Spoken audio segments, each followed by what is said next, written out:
I'm Adam Christie of Scottish Agronomy. I'm lucky enough to be the Managing Director of the largest independent provider of agronomy in northern UK, and today we're on our trial site at Balgonie in Fife. Through our industry relationship with Syngenta, whom we provide independent trials for to assess their products, we've been looking at Miravis since 2017, mainly on winter wheat, winter barley, spring barley, and it's, from our point of view, this experience is absolutely vital, so when the product came to market, we had a good idea how we would advise our members and how they would actually utilise the product and get the best out of it. 2024 is going to live long in the memory, and for all the wrong reasons. It's been a wretched year.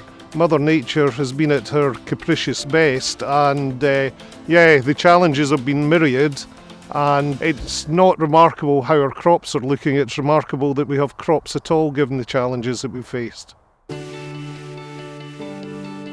Disease pressure this year has been a mixed bag. Winter barley, it's been exceptionally high throughout. Rhynchosporium pressure, net blotch pressure. Wheat, slightly different story. Septoria pressure, our public enemy number one, if you like, has built considerably, and the pressure is really beginning to show now. Relatively late in the season, even though it's been wet, it's been cool, and we think the disease has been cycling slower than we've been applying fungicides, so pressure's not that high. Spring barley, not much disease there yet, although we're seeing evidence of wet weather diseases, Rhynchosporium and net blotch. The simple fact is disease is an ever-present threat, and the products we have to get a retaliation in first, and it looks like the pressure will certainly make these applications worthwhile. Within the winter barley programmes trials, we use the variety Mountain. It's been around a while now, gets most diseases, but what has been most interesting is using rates of 1.33 litres a hectare and 1.5 litres a hectare for a comparison. The untreateds are now dead, there's no green leaf left on them. You go to a plot that's been treated at T2 with Miravis, we still have green leaf.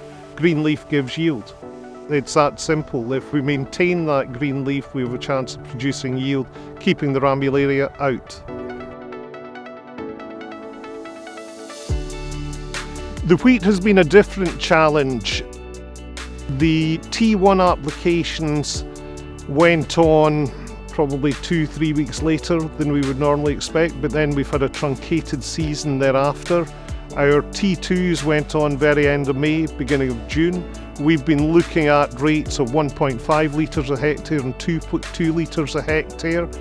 We're not fully seeing those treatment differences yet because we're still only in the third week of June, but the level of septoria on the Miravis treated plots compared to either the standard or especially the untreated, there is a marked improvement, and we expect that improvement to last and extend.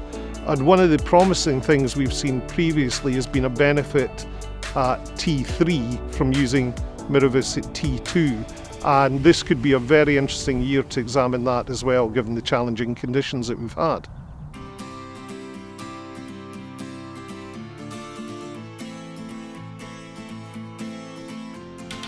(2024) has been a very different year from 2023. Disease pressure has been very different. But what we're seeing is consistent performance from Miravis. It's the best of the products that we've got available, and it's providing a positive contribution within the programme.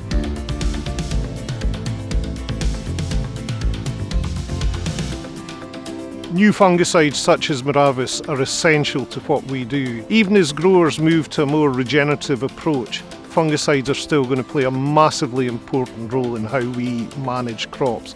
Yes, the genetics are more important. We require more and more out of a variety, but that's because we're getting less and less out of a lot of our fungicides. That's not true of Miravis. From an agronomist's point of view, it's really pleasing that we have Miravis in the toolbox for 2025. It's going to play an essential part in how we approach crop protection in the years ahead.